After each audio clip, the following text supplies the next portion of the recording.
तो आज दोस्तों हम लोग बात लेके आए हैं आईबीएस के बारे में, इरिटेबल बाउल सिंड्रोम के बारे में। दोस्तों ये आजकल बहुत ही कॉमन समस्या हो गई है और आपका खाना पचता नहीं है। आपको लगता है हमारे पेट में गैस बन रही है, गैस मेरे पूरे शरीर में फैल रही है, कमर में दर्द हो रहा है, गैस मेरे ब्रेन में चढ़ जा रही है। एक दिन यार सारा हटा के देख लीजिए कि उस दिन आपने ना दाल खाया, ना वीट खाया, ना आपने प्याज खाया।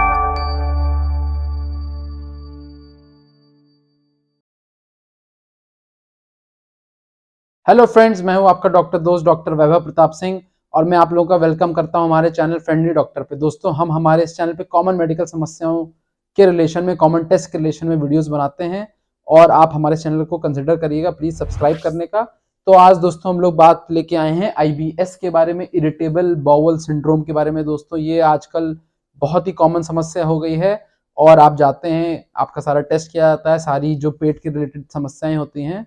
तो वो रूल आउट कर दी जाती हैं सब टेस्ट के माध्यम से और फिर बोल दिया जाता है कि आपको आईबीएस की समस्या है, इरिटेबल बाउल सिंड्रोम की समस्या है। तो जिन लोगों को पता नहीं आईबीएस, जिनका डायग्नोसिस बन गया तो वेल एंड गुड, जिनको पता नहीं है, अगर आप पेट की समस्या से पीड़ित हैं, कई बार अल्ट्रासाउंड, एंडोस्कोपी, कोलोनोस्कोपी सब करा चुके हैं और किसी रिपोर्ट में कुछ आता नहीं है और आपका खाना पचता नहीं है, आपको लगता है हमारे पेट में गैस बन रही है, गैस मेरे पूरे शरीर में फैल रही है, कमर में दर्द हो रहा है, गैस मेरे ब्रेन में चढ़ जा रही है, दिमाग में चढ़ जा रही है, ये सारी समस्याओं से आप पीड़ित हैं, बहुत परेशान हैं, आपकी लाइफ स्टाइल जो है डिस्टर्ब हो जाती है, आप कहीं फोकस नहीं कर पाते हैं, तो आप कहीं ना कहीं आईबीएस, इरिटेबल बाउल सिंड्रोम की समस्या से पीड़ित हो सकते हैं। हो सकता है आपको बार बार डायरिया हो, बार बार कॉन्स्टिपेशन हो, ये सारी समस्या भी हो सकती हैं। तो इसको दोस्तों इरिटेबल बाउल सिंड्रोम बोलते हैं। ये बहुत ही ज्यादा हम लोग मैं अपनी खुद की डेली जो प्रैक्टिस है उसमें काफी फ्रीक्वेंटली, बहुत ज्यादा मात्रा में ये पेशेंट्स डेली देख रहा होता हूँ। दोस्तों डायग्नोसिस बन जाता है, आपको दवाई रिकमेंड कर दी जाती है, फिर आप कंफ्यूज हो जाते हैं भैया कि ये तो दवाई क्या जिंदगी भर हमको खानी पड़ेगी, क्या हम कभी ठीक हो भी पाएंगे कि नहीं। दोस्तों तो यहाँ तक तो डॉक्टर आपका हेल्प कर देता है, बट मैं आज आईबीएस का डायग्नोसिस बन गया है, आपको दवाई दे दी गई है, हो सकता है आपका डॉक्टर आपके साथ ये चीजें डिस्कस करे, हो सकता है वो सोचे कि ये डाइटिशियन का पार्ट है, किसी और स्पेशलिटी का पार्ट है, हो सकता है ये इन्फॉर्मेशन आपको ना मिले। तो मैं आज इस वीडियो में ये जानकारी आपको देता हूं और आप प्रयास करिए इसको अपने लेवल से समझने का और अपने लाइफस्टाइल में अपनी जो डाइटरी हैबिट है, मेन आज मैं फूड रिलेटेड बात करूंगा, हम अपने खाने पीने की जो चीजें हैं उसमें कैसे कुछ ऑल्टरेशन कर सकते हैं जो हम आईबीएस के जो सिम्टम्स हैं उनको मैनेज कर सकें, ताकि हम जो दवाई की डोज की जो नीड होती है वो हम कम कर सकें, बिना दवाई के ही हम आईबीएस को मैनेज कर सकें। तो आइए दोस्तों हम लोग बात करते हैं। दोस्तों सबसे पहले आईबीएस का डायग्नोसिस बन गया तो ये तो करना ही करना है, आपको रेगुलर थोड़ा बहुत फिजिकल एक्टिविटी करनी है, कुछ नहीं तो आप वॉक कर सकते हैं, योगा कर सकते हैं, मेडिटेशन कर सकते हैं, थोड़ा अच्छा स्पोर्ट्स खेल रहे हो तो उससे अच्छा तो और कुछ नहीं होता है। उसके अलावा दोस्तों स्लीप, यानी कि सोने का टाइम आपका फिक्स होना चाहिए। स्लीप आपको अच्छी 6 से 7 से 8 घंटा जितना आप सोना चाहें उतना आपको सोना चाहिए। ये दोनों चीजें हमारी आंत की जो इंटेस्टाइन्स होती हैं उसकी हेल्थ के लिए बहुत महत्वपूर्ण होती हैं। तो ये सब तो आपको पता ही होगा, हर कोई बताता होगा, इसको थोड़ा सा फॉलो करना जितना आप संभव हो सके उतना स्टार्ट करिए। अब हम लोग बात करते हैं डाइट के बारे में दोस्तों। तो एक ये होता है फॉड मैप करके, इसका मतलब होता है fermentable oligosaccharide, disaccharide, monosaccharide and polyols. तो थोड़े थोड़े डिफिकल्ट टर्म्स हैं। तो कुछ ऐसे फूड होते हैं जो आईबीएस के सिम्टम्स को ट्रिगर करते हैं, इसको आप और भी डिटेल में जाके देख सकते हैं, फॉड मैप्स। तो ये वो फूड्स हैं जो कॉमनली पाए गए हैं कि इनके फूड का सेवन करने से, ऐसे फूड्स का इंटेक करने से आपके आईबीएस के सिम्टम्स बढ़ जाते हैं और 2-3-4 दिन तक आपको समस्या होती रहती है। दोस्तों हम सबकी बॉडी जेनेटिकली और बाहरी अंदरूनी हर प्रकार से अलग होती है, तो ये जनरलाइज्ड आप सबके लिए नहीं है, बट मैं आपको एक इंफॉर्मेशन दे रहा हूं। आप अपने अपने जो डेली डाइट है उसको ऑब्जर्व करना स्टार्ट करें। अगर आप, हो सकता है डायरी, एक क्या मैं खा रहा हूं, अगर आईबीएस के सिम्टम्स हैं, एक फूड की डायरी कि मैं किस दिन लंच में क्या किया, ब्रेकफास्ट में क्या किया, डिनर में क्या किया और उस दिन मेरे को सिम्टम्स हुए, नहीं हुए, कितने हुए, ज्यादा हुए, कम हुए, को अगर मेंटेन करेंगे, ये प्रक्रिया अगर आप 1 मंथ तक करेंगे तो आपको काफी हद तक आइडिया हो सकता है कि ये वाला खाना खाने से मेरे आईबीएस सिम्टम्स बढ़ जाते हैं, ट्रिगर हो जाते हैं। और उससे ही रिलेटेड मैं आपको थोड़े थोड़े फूड के ब्रॉड एक टाइप्स बताऊंगा कि जो आईबीएस सिम्टम्स हो सकता है आपको कर रहे हैं, तो उसको देख के ध्यान समझिएगा और अपनी लाइफ में प्रैक्टिकली अप्लाई करने का प्रयास करिएगा। तो दोस्तों फॉड मैप्स था, तो फर्मेंटेबल तो हटा दीजिए, ओलिगोसैकेराइड्स यानी कि ओ से जो फूड्स हैं वो होते हैं बहुत, जी हाँ, व्हीट जो कॉमन आटा होता है जिसकी रोटी खाते हैं, उससे बहुत लोगों को सिम्टम्स हो सकते हैं। तो आप किसी दिन व्हीट हटा के राइस, सिर्फ राइस बेस्ड डाइट आप लगा सकते हैं, अपने डायरी में एंट्री कर लीजिएगा और देखिए उस दिन सिम्टम्स कैसे हैं। लेग्यूम्स यानी कि दाल, दाल राजमा, जो कई प्रकार की दालें, ये सब लेग्यूम्स में, ये सब ओलिगोसैकेराइड है। ये आप एक दिन आप सारा हटा के देख लीजिए कि उस दिन आपने ना दाल खाया, ना व्हीट खाया, ना आपने प्याज लहसुन अनियन और गार्लिक ना वो खाया, उस दिन हो सकता है आपके सिम्टम आए ना।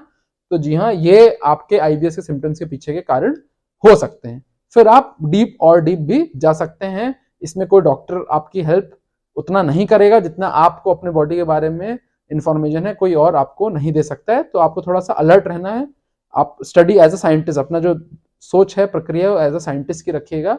और उसको एग्जामिन करिएगा कि कहाँ से मेरे को सिम्टम्स बढ़ रहे हैं, घट रहे हैं, क्या मेरे लिए बॉडी के लिए अच्छा है। तो दोस्तों अगला ग्रुप है, फॉड मैप था, एफ से फर्मेंटेबल था, ओ के बारे में बता दिया, डी है डाइसेक्राइड्स। दोस्तों इसमें आते हैं दूध या दूध से बने प्रोडक्ट्स, जैसे कि डेयरी के आइटम्स हो गए, आपका दही हो गया, छाछ हो गया, लस्सी हो गया, इवन दूध हो गया, चाय हो गया, चाय का ध्यान रखें। और दूसरा चीनी, तो कई लोगों में हो सकता है सिर्फ अगर आप चाय पीना छोड़ दें, उसमें दूध भी है चीनी भी है, हो सकता है डाइसेक्राइड से आपको एलर्जी हो, तो एक दिन आप चाय पीना छोड़ दीजिए या मिल्क प्रोडक्ट लेना छोड़ दीजिए, ऊपर से चीनी जो टेबल शुगर होती है चीनी डालना छोड़ दीजिए, हो सकता है आपको उस दिन सिम्टम ना हो, तो आप आईबीएस बिना दवाई के हो सकता है मैनेज कर सकें। फिर दोस्तों जो अगला है मोनोसैकेराइड, FOD, M से आ गया मोनोसैकेराइड। तो इसके बारे में हम लोग बात करें दोस्तों, ये फ्रूट्स में होता है, हनी में होता है, तो हो सकता है फ्रूट्स आप खाते हो तो आपके सिम्टम्स बढ़ जाते हो, तो ये आप एक दिन अपने डेली डाइट से 1 2 3 दिन हटा के देख सकते हैं। दोस्तों ये सबसे कॉम्प्लिकेटेड है, FODMAPS, ओ बता दिया, डी बता दिया, एम बता दिया, ए से एंड है, एंड पॉलीऑल्स। तो ये जो पॉलीऑल्स होते हैं, अगला ग्रुप ये है, ये दोस्तों थोड़ा कॉम्प्लिकेटेड है, इसमें बहुत सारी चीजें आती हैं, इसको आप और डिटेल में, अगर आपने शुरुआत के 3 रूल आउट कर दिए, इसको आप, जो सबसे महत्वपूर्ण है आर्टिफिशियल स्वीटनर्स, ये हम लोग जो खाते हैं, जो प्रोडक्ट यूज करते हैं, उसके बैक साइड पे आप पढ़ के देखिएगा, तो बहुत सारे ऐसे आर्टिफिशियल स्वीटनिंग एजेंट्स यूज किए जाते हैं। सॉर्बिटॉल बहुत कॉमनली यूज किया जाता है, आइसोमाल्ट बहुत कॉमनली यूज किया जाता है, आप पीछे लेबल में पढ़ेंगे, मैनिटॉल बहुत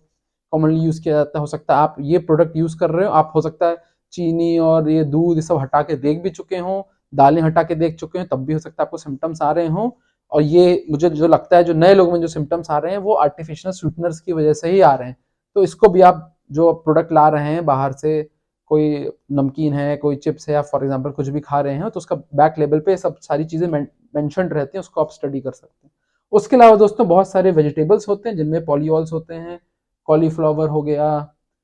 पी हो गई, पी लेग्यूम भी होता है, मशरूम्स हो गए, ये सारे इनमें भी पॉलीऑल्स होते हैं। और बहुत सारे फ्रूट्स भी होते हैं, जैसे कि एप्पल हो गया, एवोकेडोज हो गए, और आपका वाटरमेलन हो गए, तरबूज हो गया, यानी कि तो ऐसे बहुत सारे, चेरीज हो गई, बहुत सारी बेरीज होती हैं, ब्लैकबेरी हो गया वगैरह, ये सारे आपको हो सकता है पॉलीऑल से रिच होते हैं, हो सकता है ये सब आपको फ्रूट्स जो हैं सिम्टम्स दे रहे हो, ये भी आप अवॉइड करके कम करके देख सकते हैं। तो दोस्तों ये बहुत सारा बड़ा कॉम्प्लिकेटेड टॉपिक है, कॉम्प्लेक्स टॉपिक है, तो मोटा मोटा हम लोग को फूड जो अवॉइड करने चाहिए, गार्लिक हो गया, बीन्स हो गया, मटर हो गया, लहसुन प्याज, ये हो गया, आपने डिटेल तो समझ लिया, बट मोटा मोटा वाटरमेलन हो गया, तरबूज, बेरीज, ठीक है, ये फ्रूट्स, पीचेस, फिर ये नॉन वेजिटेरियन स्टफ है, फिश हो गया, हो सकता है उससे एलर्जी हो रही है, सॉसेज, फिश, ये सब हो गया। फिर बहुत सारे फ्रूट्स हैं, एवोकेडोज, और ये ब्रेड्स, ब्रेड में ही ये सॉर्बिटॉल और ये मैनिटॉल, आइसोमाल्ट, ये सब ज़्यादा होता है, ब्रेड और बेकरी जो प्रोडक्ट्स होते हैं, हो सकता है उससे आपको सिम्टम्स हो रहे हो। तो दोस्तों इसको आप अपनी लाइफ में थोड़ा अप्लाई करिएगा। डायरी जो बनाने की हैबिट है, आप जगह जगह जाके परेशान हो चुके हैं, बहुत सारे टेस्ट करा चुके हैं, आई कैन अंडरस्टैंड, और आपको रिलीफ नहीं मिल रहा है, बस मेरी एक एडवाइस और मान लीजिए, फूड डायरी एक आप मेंटेन करिए, क्या खा रहे हैं उसको लिखना स्टार्ट करिए, और उस दिन क्या सिम्टम्स रहे आपको वो मेंशन करना स्टार्ट करिए। मैं मतलब आई अज्यूम कि बहुत सारे जो लोग ये वीडियो सुन रहे हो उनमें 90-95% लोगों को हो सकता है, बहुत अच्छे चांसेस हैं कि उनके सिम्टम्स से बेनिफिट हो, आईबीएस की दवाई हो सकता है आपकी परमानेंटली छूट जाए। तो दोस्तों कमेंट सेक्शन लिख के बताइए आपको ये वीडियो कैसा लगा, और कोई और भी प्रॉब्लम हो, कोई और भी क्वेरी हो तो आप मेरे से जाके कमेंट सेक्शन में पूछ सकते हैं। Friends, consider subscribing to our channel. हम लोग इसके अलावा और भी बहुत सारे इंटरेस्टिंग टॉपिक्स वीडियो बनाते हैं। इस वीडियो को कोई ज़रूरतमंद हो व्यक्ति तो उसको शेयर ज़रूर करिएगा। Thank you friends, stay healthy, stay happy.